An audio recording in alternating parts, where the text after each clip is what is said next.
কত করে আপু? রং চা কত? 20। এগুলো কি চা? ভালো হবে তো? 3টা দুধ চা, একটা রং চা।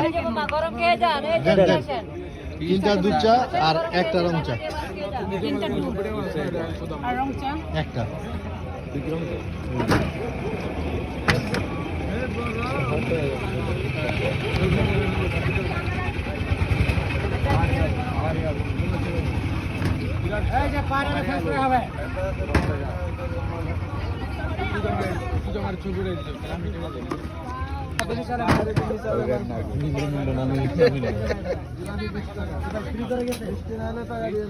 না সাজে গেছে মানে এই বাম্বু চা খাবো এটা তো